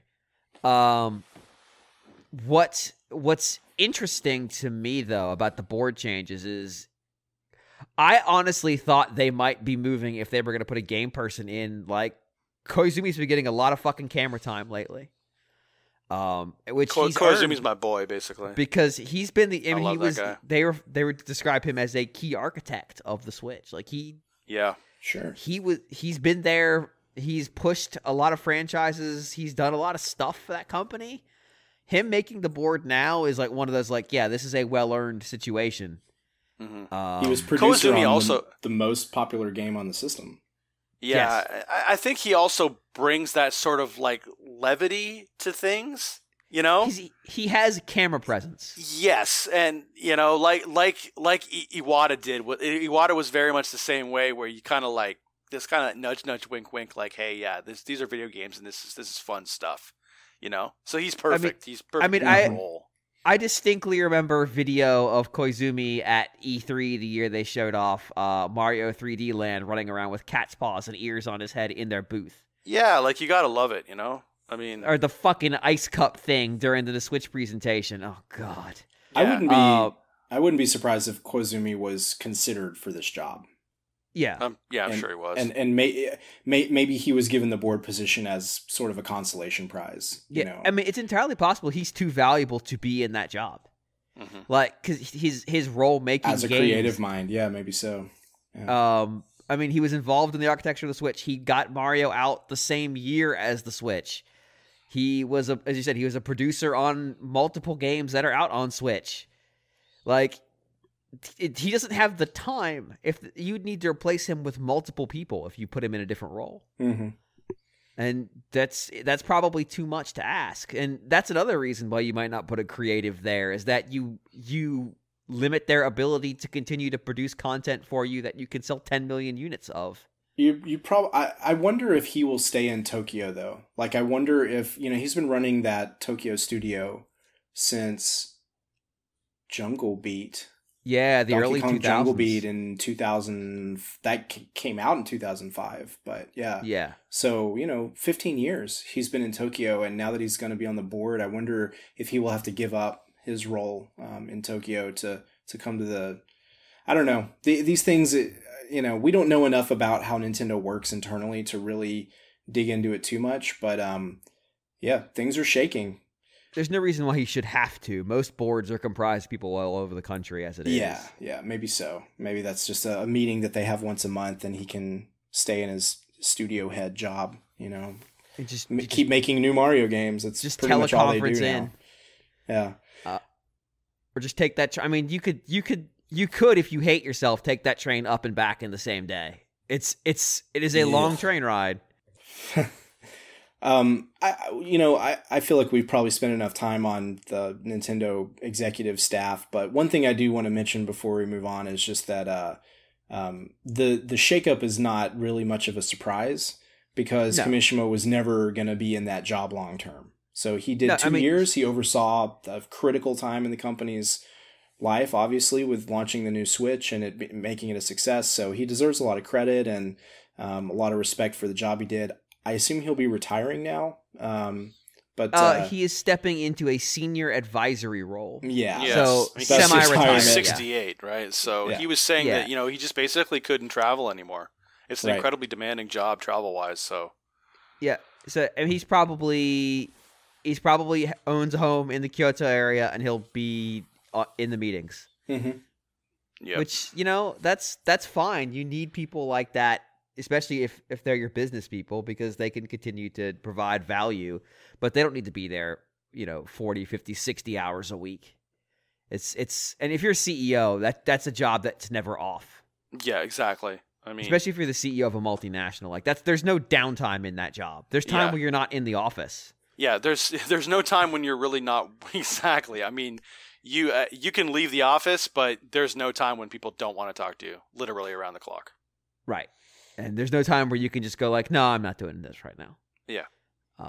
It comes to the turf. But that's the other advantage of bringing someone younger into that role, is they might have the ability to deal with that more, the more demanding part of running a massive company like that. You don't need to sleep as much when you're 30 years younger. I mean, it's just the reality of the situation. Yeah, exactly. Amen, right? Yeah, there you go. But I mean, I would assume a lot of what he was doing up until that point was helping select and then ultimately prepare Furukawa to take over the role. Yeah, of course. Yeah. Which so, I mean, that's probably his biggest contribution he'll make. Hey, thanks, Mr. Kimishima. Thank you. Enjoy retirement or whatever it is. Some other stuff to touch on real quick that came up. We're going to hear about the Nintendo Online stuff in May. Hey, it's going to finally happen. They've said ways to enhance the online experience, I believe was the phrase they used. Which is such a fucking nothing phrase, but maybe it doesn't mean we're going to lose online play. Who knows? They didn't use the phrase like pay for access to online play. Yeah. I know they foretold that, online gameplay was going to go behind a paywall at some point, but I feel the Switch is so well established at this point that it would be a mistake to take away features that people are already enjoying. And it's not that hard to think of. Splatoon selling 1 billion copies. Yeah, and it's not that hard to think of features that would be enticing and people would probably feel worthwhile. Especially at the, if they stick to the price, which I still find it very odd that they announced the price so far in advance of launching the service. Nothing of their announcements has made any sense. Yeah, it's been a weird saga of this whole online network subscription plan. I'll be glad when it's over and it's out, and then we actually know what we're talking about, and then we can decide for ourselves whether it's worth it. We do have a date now. Yeah. September. In September, you will be able to pay to, quote, expand the online functionality of your Nintendo Switch. Yeah, I think we knew that already. What the fuck does that phrase even mean? Yeah, maybe it means you can keep doing the things you've already done without paying, but if you want to expand your experience... It just makes your internet wider. We'll see. Other things we learned, Splatoon still sells a lot of copies. Mario Kart 8 still sells way too many copies. Mm-hmm. Even something like ARMS continues to move units at almost 2 million at this point. I mean, ARMS is a pretty good game, right? It is, but I don't have it, but I enjoyed what I've played of it. It didn't really like the world on fire when it came out, obviously. Compared to the other stuff that it was kind of in the same conversation with. Yeah. So people kind of thought like, oh, that one must not have done very well, but no, it sold a lot of copies. A bunch of indie games sold a lot of copies. There's still 3DS games coming out in 2019 because I don't know reasons. And then Nintendo acquired another portion of another smartphone development company, buying a share of Cygames, 5%, and announced a mobile game not based on a Nintendo franchise called Dragalia Lost, which we know very little about. The website for it just launched, but it's only in Japanese, and there's a video, but I can't watch it because I'm recording a podcast right now. So this is a mobile game not developed by Nintendo. Nope. And not featuring any Nintendo properties. Correct. And it's not on a Nintendo hardware system. It's just coming out for phones. Yes. What about this exactly makes it a Nintendo game? Presumably the money. All right. If you want to describe it, the money. And probably the co-branding, because right now the website itself for the Dragalia Lost, there is some video on here that doesn't require me to listen to it. It looks very chibi-ish. I mean, it is a Nintendo'd up website. Do you get any sense of what the game is? What kind of game? It appears to be an action RPG of some description. Oh, that's interesting. Okay. It looks kind of pretty. I don't know. But we'll see. I mean, we've talked about it in the past that, you know, their mobile games, with the exception of Fire Emblem, which has made ungodly amounts of money, have not necessarily been the most fruitful economic endeavors. In fact, one of them is already dead. But they're, you know, this is a game that is this explicitly. It is from a company who has made many successful mobile games. People who are freaking out of what does this mean with the other relationship they have with DNA. Apparently, DNA also owns shares of this company, so this is some kind of weird cross investment strategy at this point. But this game looks cool. It looks like an overhead. I'm trying to think what a good example. Like the combat and I don't know that it plays this way, but it kind of looks like Fantasy Life when you're in combat, where it's kind of way overhead and there's monsters on screen, you're running at them and attacking them, and numbers just fly on the screen. But yeah, it seems like, largely speaking, Nintendo's involvement is they paid money to make it exist. I can't even tell who owns the trademarks to it, because the website's not super clear about that. It exists. I mean, there wasn't a lot of news. This is the investment briefing. Yeah, I mean, other quick hits. I mean, sales-wise, Nintendo Switch has now sold 17.79 million units. Over their estimate, but their estimate was conservative. Yep. Nintendo 3DS has hit 72.53 million units. So it's a lot of that's a 3DS family of systems. Yeah, it really is. Yep. We get to kill that phrase at some point, right? Or does it stick with us forever? Family is forever, James. Family is for. Thank you, Dom. Yep. I live my life a quarter of a 3DS at a time. Gotta go fast. What does that even? What is a quarter of a 3DS? Is that that's like, 3/4 DS? That's like the shitty D-pad at a time, pretty much. A quarter of a DS. It's 75% of a DS. What you're telling me? Yeah. Oh, God damn it! All right. So yeah, I mean, not a whole lot of news beyond the corporate changes and the fact that Nintendo made a bunch of money. Their estimates for next year are that they will make more money. That's pretty much it. Yeah, some people are saying the increase in forecast for how many Switches they're going to sell from like 15 million to 20 million. I think there's a sense that they are very confident about their lineup. And yeah, I would say they're probably very confident about the Switch in general. And I wouldn't read too much into that. It's probably just that their forecast wasn't optimistic enough before, so they revised it because the Switch is a hit. And if they keep releasing good games, it'll continue to be a hit. But I don't think that means, oh my God, they definitely have to have Pokemon come out this year. Well, they've kind of already said that it might come out this year, so we'll see. But and keep in mind, it's fiscal year too, so yeah, it could come out in March of next year and sell 1 million Switches in one day. Stranger things have happened. I mean, I expect it could do that. Yeah, sure. Because if you're talking world, and they've been launching these Pokemon games worldwide lately. I mean, it's not super crazy to think that if you sell a bundle, here's a Switch with Pokemon in it, you'll sell 1 million of those things. Mm-hmm. Yeah, but I mean, we really don't know what the lineup on Switch looks like right now. We don't know a lot about the first party lineup coming out. It's right before E3, so we're extra in the dark right now. Most of the things they've ever talked about are out. So it's a fun, exciting time. I think with the way the trajectory switches on, there will be a surprising amount of third-party support at E3 this year. Maybe not on the floor, but who knows? I don't even understand what's on the floor and what's not anymore. It doesn't make a lot of, like, Microsoft isn't on the floor, so Right. I don't know what the hell is happening at E3, but certainly there will be a lot of third-party support for the Switch, and yeah, Nintendo, they've certainly got the resources to announce some pretty big stuff, and I'm excited to see what it turns out to be. We have Fire Emblem. We have Pokemon announced, even though they've not showed them. We've announced Smash Brothers, which they also haven't shown. Mm-hmm. And depending on how confident they feel about how LabOh is performing, which we have no idea at this point, it just came out. Yeah. Like, that may be enough for them. Plus the fact they have games that seem to sell forever. Mario Kart 8. Holy shit, Mario Kart 8. I think we're going to see Metroid this year, or something about it. Yeah, I would say so. You'll see a logo with music that's actually from this game and not from another one. Maybe so.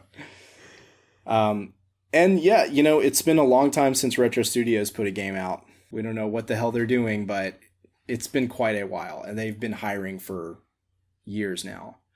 So I'm excited. We got to hear something from Retro this year. Got to.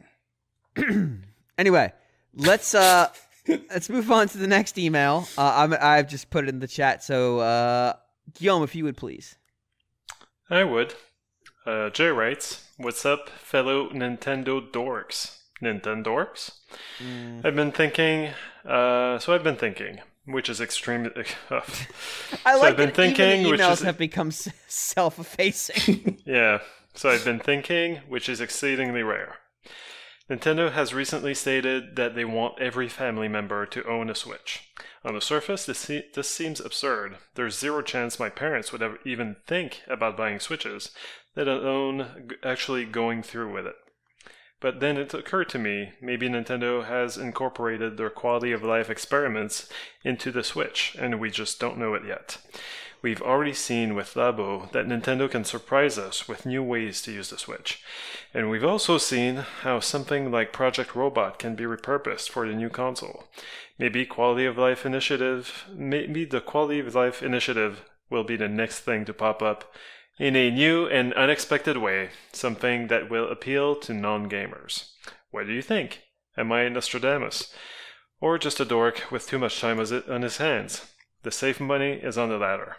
Keep up the good work, you decadent Philistines." Nice. I was going to ask about... No, go ahead. I was going to ask about quality of life and, do we know who thought that up? And have they moved up the ladder at Nintendo? As far as we know, it was Iwata. Yes. I think he's the only person who ever really talked about it.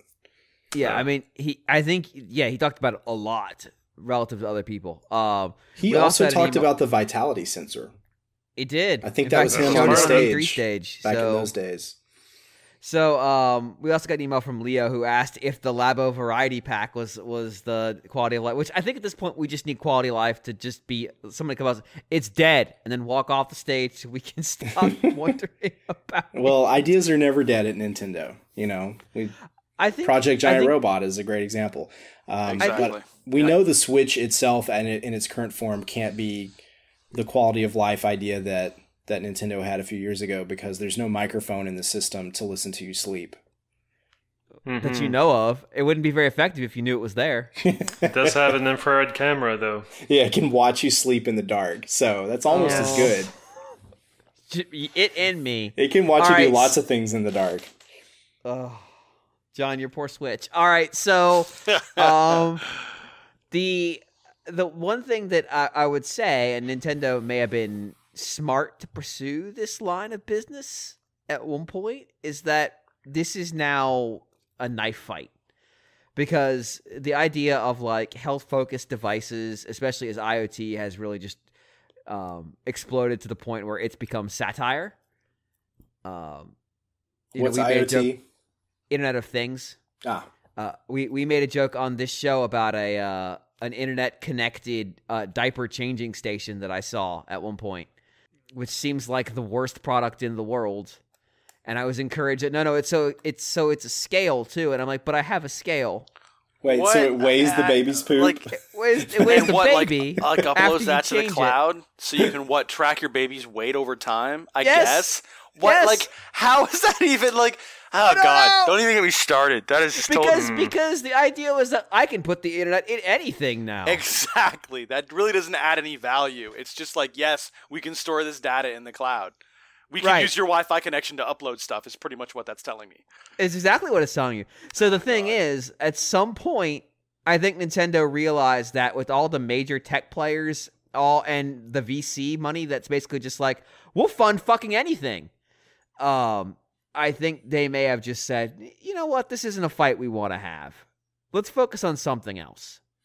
Because the reality of the situation is, unless they got really fucking lucky, and I mean really lucky, the likelihood that they would like launch the runaway hits in this space aren't super high. There's just too many players involved. There's too much money in this space right now to be hyper competitive in it. I mean, this is the kind of thing you could throw hundreds of millions of dollars at and not walk away with a hit. And Nintendo, for all of its war chest, isn't the kind of company who can afford to do that. They don't tend to do that either. Right. They're not Microsoft, who can say, we'll take a $250 million bet on something, and if it fails, oh well, we'll just sell Office for a few years and we'll be good. Yeah, they probably missed the boat on that sort of thing, and without Iwata, I doubt quality of life has a champion, but I'm sure they have some internal concepts that they worked out that they'll open the drawer 5 years from now and say, oh, this makes sense on our new system, and fart out something. This old idea meshes with this new idea. Yeah, they're good about that. So yep. I wouldn't count it out, but yeah, they're always long game focused. I mean, they're not in a hurry to necessarily do anything, and they don't chase trends either. So yeah, I just don't. Go ahead. Oh, well, I'm just kind of changing the subject, like to in terms of chasing the non-gamer. How do we think that Nintendo can do that with a Switch? Because portable Skyrim is not going to reach those people. And so far, Nintendo hasn't really shown any kind of interest in porting, Wii games like Wii Sports or whatever to the Switch. So do we think that's coming, or is it something else completely? I do think that's coming. I think it depends on how you define a non-gamer. I would say a lot of the people who play Mario Kart probably don't define themselves as, quote, gamers. Yeah, well, sure. I would also say that I think the main thing with the Switch, the way they chase non-gamers, is simply by form factor. Because a lot of people that probably have gravitated away from gaming don't have the time to sit in front of a couch and play on a TV. They're out, around, they got kids, whatever. But if they can carry something with them or whatever, or maybe just have something sitting around that they can pick up and play without having to set aside time by themselves, that's one of the main things. So I don't know if any particular type of game is going to necessarily go after non-gamers. Whatever game you make is likely already available, or some variant of it's available on mobile, right? Yeah, it's more about the experience than the actual game that you provide. It's and the Switch's experience is vastly different from PS4 or Xbox One, where you pretty much have to sit on a couch and you're staring at a TV. So that's not true. If you hardwire your PS4, you can play it in bad resolution on your laptop. Or PSVR, I guess. Yeah, I mean, if you want to shut out the entire world and just, whatever. But you can all the time, John, especially on Thursdays, starting at 9 p.m. until about midnight. Exactly. Yeah. But you get my point. Yeah, I think the challenge is always going to be, if the goal is let's go after non-gamers, I think that, unfortunately for Nintendo, is that's a space that at this point they can't get on their devices, at least not in massive numbers. And so it doesn't feel like that's a priority of their mobile team either. Their mobile initiatives, I mean, like the one they announced today, is very, very game centric. Maybe at some point they do start making more stuff like towards their.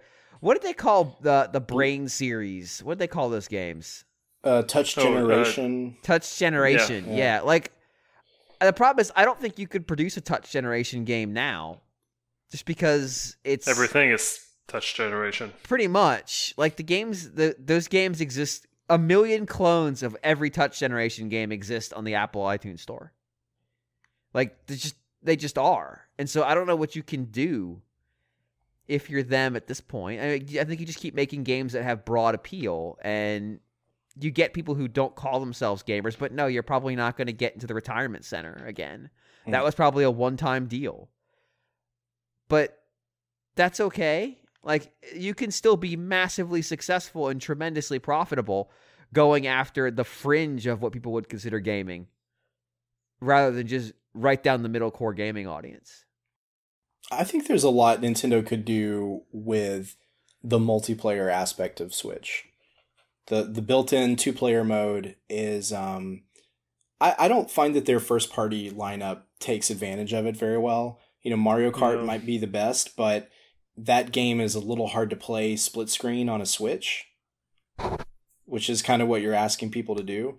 Sure. Smash makes more sense. It's a single view for all players. So I'd like to see them figure out excuses to make you take your Switch with you and hand a controller to a stranger, or someone that maybe not a stranger, but someone that you wouldn't otherwise play games with. You know, they run off with it. But maybe like a coworker, someone that you see, you know, at the bus stop every day, or something like that. You know, an acquaintance who might not be a gamer, but something on the Switch that would make you. It would really strongly encourage you to just keep sharing it with people.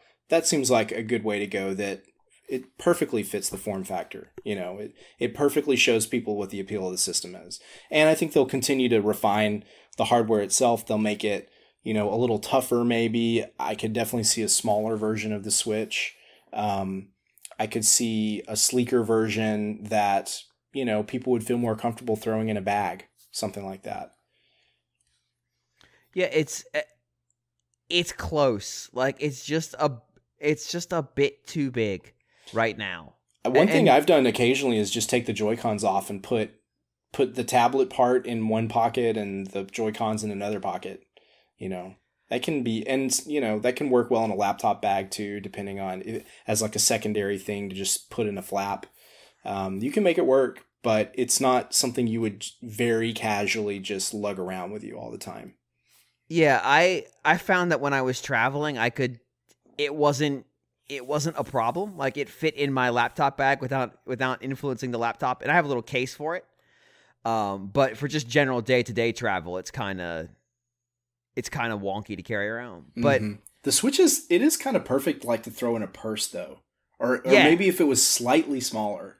I think it's something that they could definitely market to people who, you know, who carry handbags with them all the time.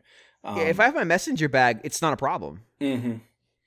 But that carries my laptop too. So it's like, if I have my laptop with me, then I have my Switch with me, unless I'm at work. If you're listening at work, I don't have my Switch with me at work. just to be clear, don't search my bag; it's not in there. But the reality of the situation is that I don't know that you could make it that much. I mean, I wrote a whole article about this, like with the Joy-Cons. Like, how do you make it smaller but keep the Joy-Cons? And God forbid they try to make those smaller. Those are already too. I'd like for them to make those a little bigger, but unless you just say, like, this is a Switch. It does not have Joy-Cons. It comes with Joy-Cons, but the controls are attached all the time. But you know, whatever. The Switch actually can act kind of goofy if you take it out of the dock and you have the Joy-Cons on but try to play with the gamepad. I found a couple games freak out when you do that and don't know what control to use. It's really weird. Usually they check by having you press the L and R buttons at the same time. So the Switch will do it, and it'll say, "Oh, this is the primary controller," but then the game detects that it's got Joy-Cons docked on it.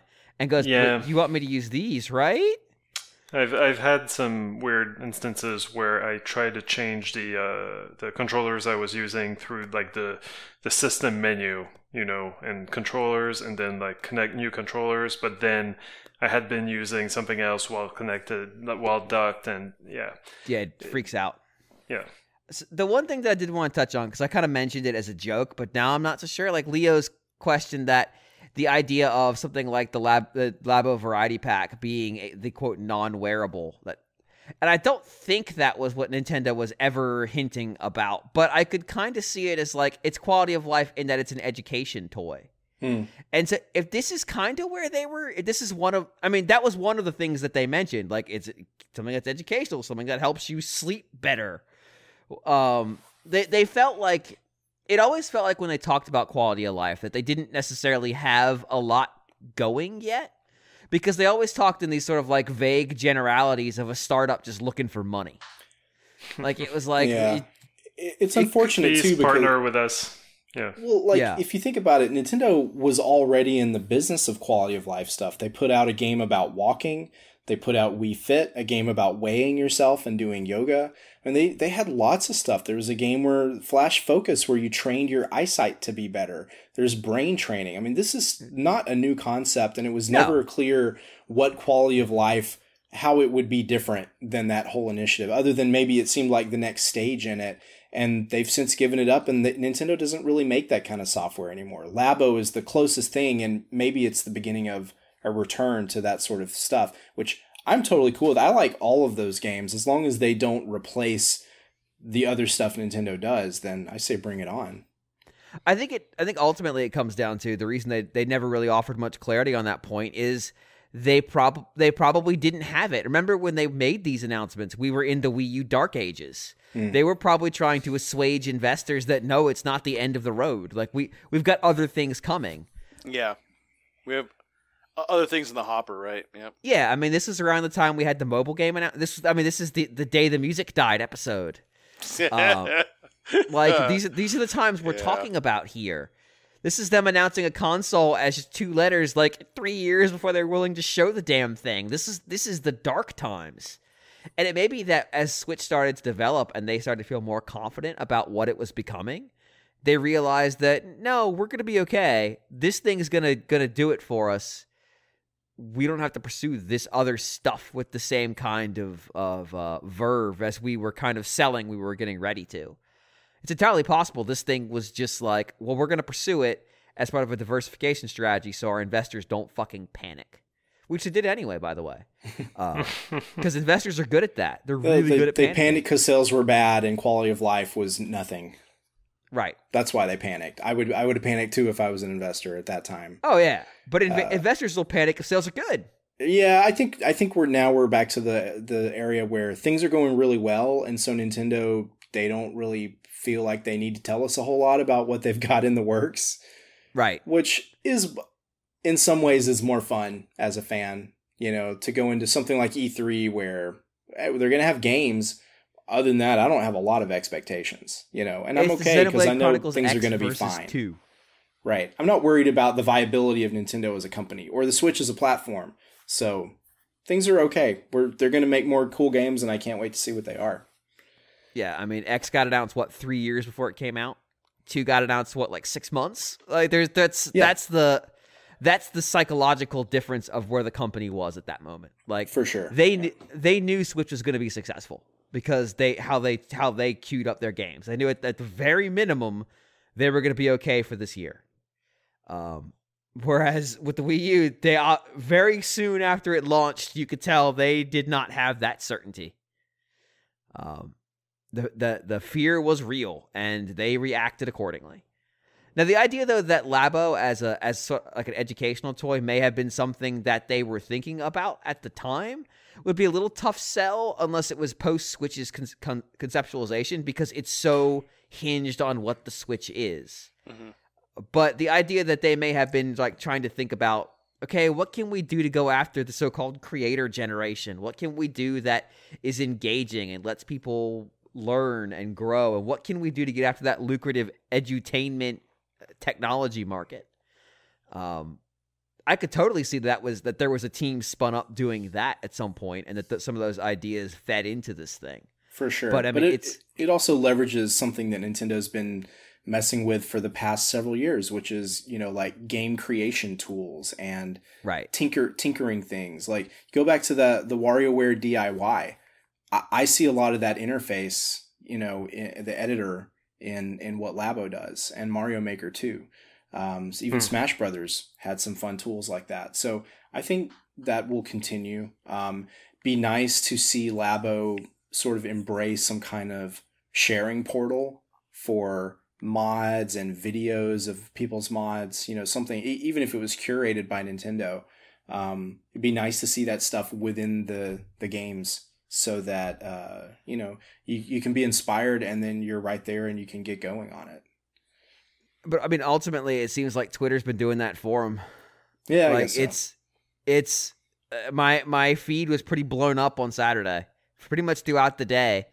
I did like though that if you search the hashtag for the Japanese katakana writing of Labo, you got people's hands and then their faces very clearly never on camera, like deliberately avoiding it, showing like the cool thing they've made. And then if you just search for Nintendo Labo hashtag, you got the quote unquote influencers making a crazy face holding cardboard boxes. It was depression. It was like the most depressing jump cut I've ever gone through on Twitter, which is impressive. Like, this is a website designed to make you feel bad, and like it delivered in that one moment. Technology's the worst. We should just get rid of it. I think if Twitter makes you feel bad, you should follow different accounts. It's not designed to make you feel bad. You're just bad at using it. Twitter is a psychological tool. Yeah. It doesn't matter who you follow. All that matters was what someone likes. Oh well. All right. Well, where are we at? I think that's gonna do it for us today. Obviously, a lot of stuff came out, and as we see more news out of the announcements, we might get some more idea where things are going to go. Maybe as they have the Q&A session comes out, we might get some new tidbits worth discussing. But we'll have to do that next week because it didn't happen. By next week, you might know what the online service is. That's right. Details coming in early May. Or maybe they'll delay it, and we'll find out later. Who knows? This is the online service. This is Schrodinger's online service. Is it pay to play or isn't it? Do you get Virtual Console or don't you? That's right. What is Virtual Console? Are we all Virtual Console? Anyway. Ask Billy Mitchell. You can send your emails to rfan@nintendoworldreport.com and we won't kick you out of Twin Galaxies. But if you ask us crazy bullshit, we might not read it, or we might read it and shame you. Well, I'm willing to move on to public shaming as a response to emails that deserve it. So we publicly shame ourselves every week on this podcast. Every week. I mean, that's what the show is. Yep. There's also a good chance that if you write something good, we won't read it on the air because we've been doing pretty poorly at going through these very quickly. So, but we've got a backlog now, so it's true. Yeah, don't write to RFN at No, don't fucking, for fuck's sake, Guillaume. We're going to get back to having this Mario fuck us the emails. He was trying reverse psychology. It doesn't work. We've tried that before. Like, that's the thing. What if Yoshi eats Kirby, though? That's the thing I want to know. God damn it, John. Like, what if? I was just thinking that the other day. It's just strangely coincidental that you might bring that up. He's going to shit out a pink egg. Yeah. Do you? But what if Kirby eats Yoshi while Yoshi's eating Kirby? I think it might eat the whole universe. John, I think you need to get that tattooed on your chest. Yoshi eating Kirby eating Yoshi. I think we can test this scenario in the new Smash Brothers. Well, I mean, you have to give me some credit. I mean, it would be a tramp stamp. I think Yoshi has frame advantage, so in that case, it doesn't really matter. Yeah. Somebody's going to write in and yell at me that Kirby has frame advantage. But here's the thing. I don't care. But again, you can send your emails to rfan@nintendoworldreport.com. Jonny, I want to thank you for joining us this week. What have you been up to? Working. Okay, perfect. Living life. Watching rockets, son. Nothing to plug? Rockets launching right over me, Jonny. Let's see. I am still appearing on Box Office Poison. We just went monthly, so you don't get quite as much movie chat as you used to, but I'm happy to still plug it. I'm still having fun with those guys, with Carl and John, and we have some guests. And we'll be talking about Avengers Infinity War on the next episode. And also, I think Carl's movie of the month is Batman Mask of the Phantasm, the animated movie that got a theatrical release back in the 90s. So, we're having fun over there. Come check it out. Cool. Use your Movie Pass. You can keep up with us. Oh, God, I forgot about Movie Pass. Yeah. Can you still get that? I just signed up for it. I have yet to use it. I'm excited for it, Oh, though. I hope they killed it because they realized the economics don't make any sense. I figure I got to take advantage while I still can. There you go. Well, because Greg is not here to pick the music, I have decided to pick the music. And in honor of nothing in particular besides the fact that I sent this email to Greg almost a year ago to the day asking for us to use one of these 5 songs, none of which have been used, Greg. I'm just going to pick one from the list because you can't stop me. So I have decided to pick from Atlus's Trauma Team a jazzy piano / electric organ theme called A Hero's Limits. Bye, everybody. Bye. Farewell. Later. That was like apprehensive.